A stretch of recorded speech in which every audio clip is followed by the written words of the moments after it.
Hello all welcome back to my channel learn with Amrita. ഇന്നത്തെ വീഡിയോയിൽ നോക്കാൻ പോകുന്നത് HTML കുറിച്ചാണ്. അതിൻ്റെ ജസ്റ്റ് ഒരു ഇൻട്രൊഡക്ഷൻ പാർട്ടാണ് ഇന്നത്തെ വീഡിയോയിലുള്ളത്. അതായത് ബേസിക് ആയിട്ടുള്ള കമ്പ്യൂട്ടർ നോളേജ് ഉള്ള ഏതൊരാൾക്കും എളുപ്പത്തിൽ മനസ്സിലാക്കാൻ പറ്റാവുന്നതും പഠിച്ചെടുക്കാൻ പറ്റാവുന്നതുമായിട്ടുള്ള ഒരു ലാംഗ്വേജാണ്, കമ്പ്യൂട്ടർ ലാംഗ്വേജാണ് HTML എന്ന് പറയുന്നത്. അതിൻ്റെ ഇൻട്രൊഡക്ഷൻ പാർട്ട് നമുക്കിന്ന് നോക്കാം. HTML എന്ന് പറയുന്നതിന് full form hyper text markup language എന്നാണ്. അത് മെയിനായിട്ട് യൂസ് ചെയ്യുന്നത് വെബ് പേജസിനെ ക്രിയേറ്റ് ചെയ്യാൻ വേണ്ടിയിട്ടാണ്. ഹൈപ്പർ ടെക്സ്റ്റ് ഡോക്യുമെൻറ്റ്സ് എല്ലാം തന്നെ എഴുതുന്നത് ഈ പറയുന്ന HTML യൂസ് ചെയ്തുകൊണ്ടാണ്. ഹൈപ്പർ ടെക്സ്റ്റ് ഡോക്യുമെൻറ്റ്സ് എന്ന് പറയുന്നത് എന്താണെന്ന് വെച്ച് കഴിഞ്ഞാൽ ഡോക്യുമെൻറ്റ്സ് ആണ്. അതിൽ ആ ഡോക്യുമെൻറ്റ്സിൽ ഉണ്ടാവുക കുറച്ച് ഹൈപ്പർ ലിങ്കുകളാണ്. റിലേറ്റഡ് സെക്ഷനിലോട്ട് പോകാനായിട്ടുള്ള കുറച്ച് ലിങ്കുകൾ ഉണ്ടായിരിക്കും. അതായത് നമ്മളിപ്പോൾ ഒരു വെബ്സൈറ്റ് ഓപ്പൺ ചെയ്ത് കഴിഞ്ഞാൽ അതിൽ ഒന്നാണെങ്കിൽ അണ്ടർലൈൻ ചെയ്തിട്ടോ ഒരു പ്രത്യേക തരത്തിലുള്ള കളറിലൊക്കെ ഒരു ലിങ്കിൻ്റെ ഇതുണ്ടായിരിക്കും. അപ്പോൾ നമ്മൾ അതിൽ ക്ലിക്ക് ചെയ്യുമ്പോഴായിരിക്കും വേറൊരു പേജിലോട്ട് പോവുകയൊക്കെ ചെയ്യുക. അപ്പോൾ അങ്ങനെ ഹൈപ്പർ ലിങ്കുകളുള്ള ഡോക്യുമെൻറ്റ്സിനെല്ലാം ഉണ്ടാക്കാൻ വേണ്ടിയിട്ട് യൂസ് ചെയ്യുന്ന ലാംഗ്വേജാണ് HTML എന്ന് പറയുന്നത്. നമ്മളിപ്പോൾ ഒന്നെങ്കിൽ മൗസ് ക്ലിക്ക് ചെയ്തിട്ടായിരിക്കാം, അതല്ലെങ്കിൽ നമ്മൾ മൊബൈലിലൊക്കെ യൂസ് ചെയ്യുമ്പോൾ അതായത് നമ്മൾ ഫിംഗർ ടച്ച് ചെയ്തുകൊണ്ട് നമ്മൾ ആ ഹൈപ്പർ ലിങ്കുകളെ ആക്ടിവേറ്റ് ചെയ്യിക്കാറുണ്ട്. അങ്ങനെ ഈസി ആയിട്ട് വെബ് പേജസിൽ ഒരു പേജിൽ നിന്നും അടുത്തൊരു പേജിലേക്ക് നാവിഗേറ്റ് ചെയ്ത് പോകാനൊക്കെ ആയിട്ട് വളരെ ഈസി ആയിട്ട് സാധിക്കുന്നത് ഈ HTML ലാംഗ്വേജ് യൂസ് ചെയ്തുകൊണ്ടാണ്. അതിനായിട്ടുള്ള യൂസ് ചെയ്യുന്നതാണ് ലിങ്കുകൾ എന്ന് പറയുന്നത്. HTML കമാൻഡ്സ് യൂസ് ചെയ്തുകൊണ്ട് ആണ് ഗ്രാഫിക്സും ടെക്സ്റ്റും ഒക്കെ ആഡ് ചെയ്യാം, ലിങ്ക് ചെയ്യിക്കാം. ഈ ഹൈപ്പർ ലിങ്കുകളിലേക്ക് ലിങ്ക് ചെയ്യിക്കാം. അങ്ങനെ ഡോക്യുമെൻറ്റ്സ് എല്ലാം നമുക്ക് ക്രിയേറ്റ് ചെയ്യാൻ പറ്റും. വെബ് ഡോക്യുമെൻറ്റ്സ് എല്ലാം ഉണ്ടാക്കാനായിട്ട് സാധിക്കും. HTML ഡെവലപ്പ് ചെയ്തത് ടിം ബേർണേഴ്സ്-ലീ എന്ന് പറയുന്ന ഒരു വ്യക്തിയാണ്. 1980 അദ്ദേഹം HTML അന്ന് അദ്ദേഹം അത് ഡെവലപ്പ് ചെയ്തപ്പോൾ ഉള്ള മെയിൻ പർപ്പസ് എന്തായിരുന്നു വെച്ച് കഴിഞ്ഞാൽ ഡിഫറെൻ്റ് കമ്പ്യൂട്ടറുകളിൽ സൂക്ഷിച്ചു വെച്ചിരിക്കുന്ന പല ഇൻഫർമേഷൻസ് പല കമ്പ്യൂട്ടറുകളിൽ സൂക്ഷിച്ചു വയ്ക്കും.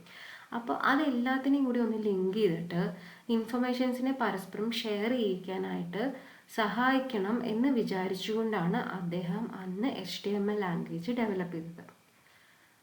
അതിനായിട്ട് ഇന്നത്തെ മാക് ഓപ്പറേറ്റിംഗ് സിസ്റ്റമോ വിൻഡോസ് ഓപ്പറേറ്റിംഗ് സിസ്റ്റമോ അല്ല ഉപയോഗിച്ചത്. അന്ന് യുണിക്സ് എന്ന് പറയുന്ന ഒരു ഓപ്പറേറ്റിംഗ് സിസ്റ്റം ഉണ്ട്. OS എന്ന് എഴുതിയിരിക്കുന്നത് ഓപ്പറേറ്റിംഗ് സിസ്റ്റം. അപ്പോൾ അത് യൂസ് ചെയ്തുകൊണ്ടാണ്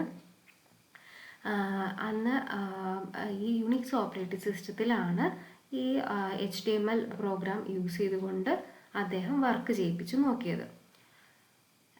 ഇന്ന് HTML എന്ന് പറയുന്നതിൻ്റെ സ്റ്റാൻഡേർഡ്സിനെ എല്ലാം, കാരണം വെബ് പേജ് ഉണ്ടാക്കാൻ വേണ്ടിയിട്ടാണല്ലോ ഇന്നത്തെ ഇത് യൂസ് ചെയ്യുന്നത്.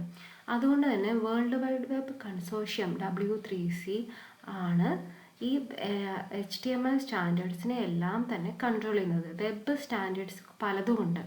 അപ്പോൾ നമ്മൾ ഒരു വെബ് പേജ് ക്രിയേറ്റ് ചെയ്യുമ്പോൾ അതിന് കുറച്ച് സ്റ്റാൻഡേർഡ്സൊക്കെ പാലിക്കണം. അപ്പോൾ അതിനെ എല്ലാത്തിനെയും കൺട്രോൾ ചെയ്യുന്നത് വേൾഡ് വൈഡ് വെബ് കൺസോർഷ്യമാണ്. ഇന്നത്തെ കാലത്ത് HTML എന്ന് പറയുന്നത് മെയിനായിട്ട് യൂസ് ചെയ്യുന്നത് പറഞ്ഞു വെബ് പേജസ് ഉണ്ടാക്കാൻ വേണ്ടിയിട്ടാണ്.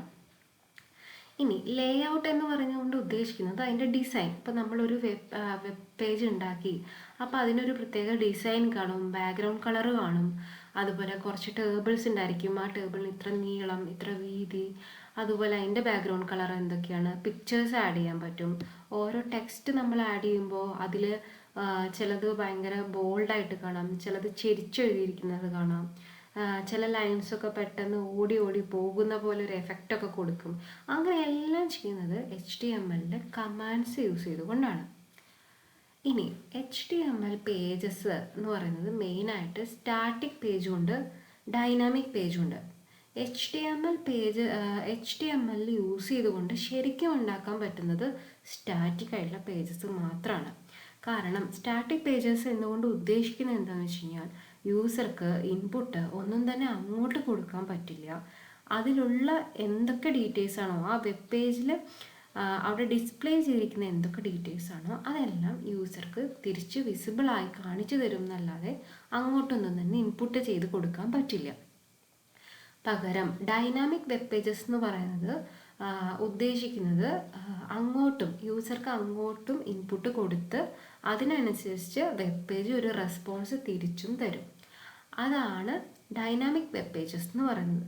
സ്റ്റാറ്റിക് ആയിട്ടുള്ള വെബ് പേജസ് എന്ന് പറയുമ്പോൾ എക്സാമ്പിളായിട്ട് ഇപ്പോൾ പറയുകയാണെങ്കിൽ നമ്മുടെ മലയാള മനോരമ, മാതൃഭൂമി അങ്ങനെയുള്ളവരുടെ ന്യൂസ് ചാനൽസിൻ്റെയൊക്കെ വെബ് പേജസ് എടുത്തു കഴിഞ്ഞാൽ നമുക്ക് മനസ്സിലാവും നമുക്ക് അങ്ങോട്ടൊന്നും എഴുതി ചേർക്കാൻ പറ്റില്ല, അവരുടെ ന്യൂസുകൾ നമുക്ക് ഇങ്ങോട്ട് വായിക്കാം. പകരം ഡൈനാമിക് വെബ് പേജ് എന്ന് പറയുമ്പോൾ നമ്മുടെ ഫേസ്ബുക്കിൻ്റെ ഒക്കെ ഒരു വെബ് പേജ് എല്ലാവരും യൂസ് ചെയ്യുന്ന ഒന്നാണല്ലോ ഫേസ്ബുക്ക് എന്ന് പറയുന്നത്. അപ്പോൾ ഫേസ്ബുക്കിൻ്റെ വെബ് പേജ് എടുത്തു കഴിഞ്ഞാൽ നമുക്ക് ആദ്യം എന്താ തരിക, യൂസർ നെയിം അടിക്കണം, അതുപോലെ പാസ്വേഡ് അടിച്ചു കൊടുക്കണം. പാസ്വേഡ് അടിച്ചിട്ട് അത് കറക്റ്റ് അല്ലെങ്കിൽ അത് തിരിച്ച് പറഞ്ഞു തരും. അപ്പോൾ ഒരു റെസ്പോൺസ് ഒക്കെ തിരിച്ച് കിട്ടുന്നുണ്ട്. അപ്പോൾ അങ്ങനെയുള്ള പേജസിനാണ് എന്ത് പറയുന്നത്, ഡൈനാമിക് ആയിട്ടുള്ള വെബ് പേജ്. അപ്പോൾ HTML മെയിനായിട്ട് സ്റ്റാറ്റിക് വെബ് പേജസിനെ ഉണ്ടാക്കാൻ പറ്റുള്ളൂ എങ്കിലും എക്സ്റ്റേണൽ ആയിട്ടുള്ള പ്രോഗ്രാംസ് എംബഡഡ് ചെയ്താലോ വേറെ ഏതെങ്കിലും സ്ക്രിപ്റ്റിംഗ് ലാംഗ്വേജസ് അതിലേക്ക് ഇൻക്ലൂഡ് ചെയ്ത് കൊണ്ടോ നമുക്ക് ഡൈനാമിക് ആയിട്ടുള്ള വെബ് പേജും കൂടി ആക്ടിവേറ്റ് ചെയ്യിക്കാനായിട്ട് പറ്റും. പിന്നെ HTML എന്ന് പറയുന്നത് പിന്നെയും ഇപ്പോൾ വെബ് പേജ് ഉണ്ടാക്കാൻ വേണ്ടി മാത്രമല്ല, വേറെ ആപ്ലിക്കേഷൻ എന്ന് പറഞ്ഞു കഴിഞ്ഞാൽ ഓൺലൈൻ ഹെൽപ്പിന് വേണ്ടിയിട്ടും, പിന്നെ ഡെവലപ്മെൻറ്റ് ഓഫ് കിയോസ്ക് ആപ്ലിക്കേഷൻസ് എന്ന് പറയുന്നത് അതിൻ്റെ എക്സാമ്പിളായിട്ട് നമുക്ക് പബ്ലിക്സിന് ആവശ്യമുള്ള സ്ഥലങ്ങളിൽ, അതാണ് എയർപോർട്ട്, റെയിൽവേ സ്റ്റേഷനിലൊക്കെ നമ്മൾ പോയി കഴിഞ്ഞാൽ കാണാം ഓരോ ട്രെയിനുകളുടെയും അറൈവൽ ടൈം, ഡിപ്പാർച്ചർ, അതിൻ്റെ ടൈം എപ്പോഴാണ്, ഇതെല്ലാം നമുക്ക് ട്രെയിനിൻ്റെ നമ്പർ അതൊക്കെ ഡിസ്പ്ലേ ചെയ്ത് കാണിച്ചു തരുന്നുണ്ട് ഡിജിറ്റലായിട്ട്. അങ്ങനെയുള്ളതിനും അതേപോലെ തന്നെ പ്രൈവറ്റായിട്ട് അല്ല പബ്ലിക്കായിട്ട് ഇപ്പോൾ ട്രാഫിക്കിലൊക്കെ നിൽക്കുന്ന സമയത്തും ഒക്കെ കാര്യങ്ങൾ നമുക്ക് എന്തൊക്കെയാണോ പബ്ലിക്സിന് ഇൻഫർമേഷൻ ഇങ്ങോട്ട് കിട്ടേണ്ടത് അങ്ങനെയുള്ളതൊക്കെ ഡിസ്പ്ലേ ചെയ്യിക്കാനായിട്ടും യൂസ് ചെയ്യുന്ന ഒരു ലാംഗ്വേജാണ് HTML എന്ന് പറയുന്നത്. ഇങ്ങനെയുള്ള ആപ്ലിക്കേഷൻസും ഉണ്ടാക്കാൻ പറ്റും. പിന്നെ HTML പേജസ് എന്ന് പറയുന്നത് അതൊരു പ്ലെയിൻ ആയിട്ടുള്ളൊരു ഡോക്യുമെൻ്റ് ആണ്. നമ്മൾ സാധാരണ അതൊരു ഏത് ടെക്സ്റ്റ് എഡിറ്ററിൽ വേണമെങ്കിലും നമുക്കതിനെ ക്രിയേറ്റ് ചെയ്യാം. നമ്മളത് വിൻഡോസ് ഓപ്പറേറ്റിംഗ് സിസ്റ്റത്തിൽ എടുത്തു കഴിഞ്ഞാൽ അതിൽ നമ്മൾ നോട്ട് പാഡാണ് യൂസ് ചെയ്യുക. നോട്ട് പാഡ് യൂസ് ചെയ്തുകൊണ്ട് നമ്മൾ HTML പേജ് ക്രിയേറ്റ് ചെയ്യും. അങ്ങനെ ക്രിയേറ്റ് ചെയ്യുമ്പോൾ അത് ഒരു പ്ലെയിൻ ടെക്സ്റ്റ് ഡോക്യുമെൻ്റ് ആണ്. അപ്പോൾ അങ്ങനെ ക്രിയേറ്റ് ചെയ്യുമ്പോൾ നമുക്കതിനെ സേവ് ചെയ്യുന്ന സമയത്ത് എക്സ്റ്റൻഷൻ എന്ന് പറയും. നമ്മൾ എന്താണോ അതിന് കൊടുക്കാൻ ഉദ്ദേശിക്കുന്ന പേര് .html എന്നോ .htm എന്ന് പറഞ്ഞിട്ടുള്ള ഇതിലേതെങ്കിലും ഒരു എക്സ്റ്റൻഷൻ കൂടെ കൊടുത്ത് അറ്റാച്ച് ചെയ്തിട്ട് മാത്രം സേവ് ചെയ്താലേ എന്ത് ചെയ്യാൻ പറ്റുള്ളൂ, ആ ഫയല് നമുക്കതൊരു വെബ്സൈറ്റായിട്ട് നമുക്കത് ഡിസ്പ്ലേ ചെയ്ത് തരാൻ അതിന് സാധിക്കുള്ളൂ. അല്ലെങ്കിൽ അത് അപ്പോഴും ഒരു ടെക്സ്റ്റ് ഡോക്യുമെൻ്റ് ആയിട്ട് തന്നെ നിൽക്കും. നമുക്കതൊരു വെബ് പേജായിട്ട് ക്രിയേറ്റ് ചെയ്ത് കാണണം എന്നുണ്ടെങ്കിൽ അതിൻ്റെ കൂടെ .html എന്നുള്ള എക്സ്റ്റൻഷൻ കൂടി ചേർക്കാൻ മറക്കരുത്. പിന്നെ HTML എന്ന് പറയുന്നത് വ്യൂ ചെയ്യുന്നത് ആ സോഫ്റ്റ്വെയറിൻ്റെ പേരാണ് വെബ് ബ്രൗസർ. നമ്മൾ യൂസ് ചെയ്യുന്ന ഏത് വെബ് ബ്രൗസറിലും നമുക്ക് എന്ത് ചെയ്യാൻ പറ്റും, HTML പേജസ് വ്യൂ ചെയ്യാനായിട്ട് സാധിക്കും. പിന്നെ നമ്മൾ ഇൻ്റർനെറ്റിൽ വെബ് ബ്രൗസറിൽ ഈ പറയുന്ന HTML ഉപയോഗിച്ചുള്ള വെബ് പേജസൊക്കെ കാണാം. അത് കാണുന്നത് ഒരുപാട് കാണുന്നതിന് മുമ്പ് നമ്മൾ കുറച്ച് പ്ലെയിൻ ടെക്സ്റ്റ് ഡോക്യുമെൻ്റാന്നൊക്കെ പറഞ്ഞില്ലേ, ആ ഡോക്യുമെൻറ്റിൽ നമ്മൾ പ്രോഗ്രാം എഴുതുന്ന സമയത്ത് കുറച്ച് കീവേഡ്സ് യൂസ് ചെയ്തുകൊണ്ടാണ് നമ്മളത് എഴുതുന്നത്. ആ കീവേഡ്സിനെ പറയുന്നതാണ് ടാഗ് എന്നുള്ളത്. അപ്പോൾ അങ്ങനെയുള്ള ടാഗുകൾ യൂസ് ചെയ്തുകൊണ്ടാണ് നമ്മൾ HTML പ്രോഗ്രാംസ് എഴുതുന്നത്. അതുകൊണ്ട് തന്നെ അതൊരു simply collection of certain keyword called tag എന്ന് പറയാം. ഇനി ആ ടാഗ് എന്ന് പറയുന്നത് ഇങ്ങനെയാണ് ഇരിക്കുക. എക്സാമ്പിളായിട്ട് പറഞ്ഞാൽ ആംഗിൾ ബ്രാക്കറ്റ് കൊണ്ട് നമ്മൾ പഠിച്ചിട്ടുണ്ടാവും ലെസ് ദാൻ സിമ്പിളും ഗ്രേറ്റർ ദാൻ സിമ്പിളും. ആ രണ്ട് സിമ്പിളുകളെ HTML പറയുന്നതാണ് ആംഗിൾ ബ്രാക്കറ്റ് എന്ന് പറയുന്നത്. അപ്പോൾ ആ ആംഗിൾ ബ്രാക്കറ്റിൻ്റെ ഉള്ളിലാണ് നമ്മൾ ടാഗുകളെ എഴുതുക. കീവേഡുകളാണ് ടാഗ് എന്ന് പറഞ്ഞു. ആ ടാഗുകൾ എഴുതുന്നത് ഈ ആംഗിൾ ബ്രാക്കറ്റിൻ്റെ ഉള്ളിലാണ്. അപ്പോൾ അതിനാണ് ആംഗിൾ ബ്രാക്കറ്റ് ഓപ്പൺ ചെയ്തു, HTML എന്ന് എഴുതി, ആംഗിൾ ബ്രാക്കറ്റ് ക്ലോസ് ചെയ്തു. അങ്ങനെയാണ് നമ്മൾ എഴുതുക. അതൊരു പെയർ ആയിട്ടായിരിക്കും നോർമലി വരിക. ഈ പറയുന്ന ടാഗ് എന്ന് പറയുന്നത് പെയർ ആയിട്ടായിരിക്കും. അതായത് ഓപ്പണും ചെയ്യണം, പക്ഷെ അത് ഓപ്പൺ ചെയ്തിട്ടാൽ മാത്രം പോരാ, അത് ക്ലോസും ചെയ്യണം. അതിന് വേണ്ടിയിട്ട് ടാഗ് ഓപ്പൺ ചെയ്യാനായിട്ട് ആംഗിൾ ബ്രാക്കറ്റ് ഓപ്പൺ ചെയ്തു, HTML എഴുതി, ആംഗിൾ ബ്രാക്കറ്റ് ക്ലോസ് ചെയ്തതിന് ശേഷം നമ്മൾ ഏറ്റവും പ്രോഗ്രാം അവസാനിക്കുമ്പോഴാണ് എന്ത് എഴുതുക, ആംഗിൾ ബ്രാക്കറ്റ് ഇട്ടു, ഒരു / സിമ്പിൾ ഇട്ടതിന് ശേഷം HTML എന്ന് എഴുതി. / ഉപയോഗിക്കുന്നത് എന്തിനാണെന്ന് വെച്ച് കഴിഞ്ഞാൽ കഴിഞ്ഞു, എൻഡായി എന്നുള്ള അർത്ഥത്തിന് വേണ്ടിയിട്ടാണ്. എന്നിട്ട് HTML എന്ന് എഴുതിയിട്ട്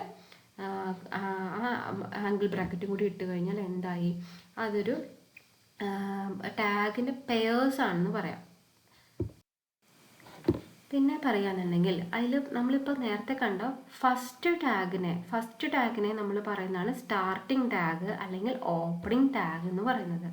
അതായത് ആംഗിൾ ബ്രാക്കറ്റ് ഇട്ട് HTML ഇട്ട് വീണ്ടും ആംഗിൾ ബ്രാക്കറ്റ് ഇട്ട് കഴിഞ്ഞാൽ അതിനെ സ്റ്റാർട്ടിംഗ് ടാഗ് അല്ലെങ്കിൽ ഓപ്പണിംഗ് ടാഗ് എന്നും, പിന്നെ കണ്ട ആംഗിൾ ബ്രാക്കറ്റ് ഇട്ട് / ഇട്ടതിന് ശേഷം HTML എന്ന് എഴുതി വീണ്ടും ആംഗിൾ ബ്രാക്കറ്റ് ഇട്ടപ്പോൾ അതിനെ എൻഡിങ് ടാഗ് അല്ലെങ്കിൽ ക്ലോസിംഗ് ടാഗ് എന്നും പറയും. ടാഗ് എന്ന് പറയുന്നതാണ്, ഈ ടാഗുകൾ യൂസ് ചെയ്തുകൊണ്ടേ നമുക്ക് HTML പ്രോഗ്രാം ചെയ്യാൻ പറ്റുള്ളൂ. അത് ടൈറ്റിലിനാണെങ്കിലും നമ്മുടെ വെബ് പേജിനൊരു ടൈറ്റിൽ ഉണ്ടാവും, അതിനൊരു ഇമേജ് ഉണ്ടാവും, അതിൽ വേണമെങ്കിൽ ടേബിൾ ആഡ് ചെയ്യാം. ഇതെല്ലാം ആഡ് ചെയ്യണമെന്നുണ്ടെങ്കിൽ അതിനെല്ലാം കമാൻഡ് പറയുന്നതാണ് ടാഗ്. ഈ ടാഗ്സ് യൂസ് ചെയ്തുകൊണ്ടാണ് ഇങ്ങനെ HTML പ്രോഗ്രാം. ഇനി നമ്മൾ നോക്കുന്നത് HTMLൻ്റെ അഡ്വാൻറ്റേജസ് എന്തൊക്കെയാണ്. ഹൈപ്പർ ടെക്സ്റ്റ് മാർക്കപ്പ് ലാംഗ്വേജിൻ്റെ അഡ്വാൻറ്റേജസ് എന്ന് പറയുന്നത് വൈഡായിട്ട് യൂസ് ചെയ്യുന്നുണ്ട്. പിന്നെ അത് എല്ലാ ബ്രൗസറിലും സപ്പോർട്ട് ചെയ്യുന്ന ഒരു ലാംഗ്വേജാണ് HTML എന്ന് പറയുന്നത്. വളരെ എളുപ്പത്തിൽ തന്നെ അത് പഠിച്ചെടുക്കാവുന്നതും ഉപയോഗിക്കാവുന്നതുമായിട്ടുള്ള ഒരു ലാംഗ്വേജാണ്. പിന്നെ വിൻഡോസ് ഓപ്പറേറ്റിംഗ് സിസ്റ്റത്തിൽ അത് ഡീഫോൾട്ടായിട്ട് കിടക്കുന്നുണ്ടാവും. നോട്ട് പാഡിലാണ് നമ്മൾ ചെയ്യാമെന്ന് പറഞ്ഞു, അതുകൊണ്ട് തന്നെ അത് ഡീഫോൾട്ടാണ്, നമുക്ക് പുറത്ത് നിന്നും പർച്ചേസ് ചെയ്യേണ്ട കാര്യമൊന്നും തന്നെ ഇല്ല. ഇനി അതിൻ്റെ ഡിസഡ്വാൻറ്റേജ് എന്ന് പറഞ്ഞു കഴിഞ്ഞാൽ സ്റ്റാറ്റിക് ആയിട്ടുള്ള പേജസ് മാത്രമാണ് നമുക്ക്, ഞാൻ പറഞ്ഞല്ലോ നേരത്തെ, സ്റ്റാറ്റിക് ആയിട്ടുള്ള പേജസ് മാത്രമേ നമുക്ക് ക്രിയേറ്റ് ചെയ്യാനായിട്ട് പറ്റുള്ളൂ. ഡൈനാമിക് ആയിട്ടുള്ള പേജസ് ഒന്നും തന്നെ ക്രിയേറ്റ് ചെയ്യാനായിട്ട് പറ്റില്ല. വേണമെന്നുണ്ടെങ്കിൽ തന്നെ എക്സ്റ്റേണൽ ആയിട്ടുള്ള ആപ്ലിക്കേഷൻസൊക്കെ അതിലേക്ക് ഇൻസേർട്ട് ചെയ്തിട്ട് വേണം. പിന്നെ സിമ്പിളായിട്ടുള്ള വെബ് പേജസ് ഉണ്ടാക്കാൻ വേണ്ടി മാത്രമാണ് ഇത് പറ്റുള്ളൂ, HTML എന്ന് പറയുന്നത് പറ്റുള്ളൂ.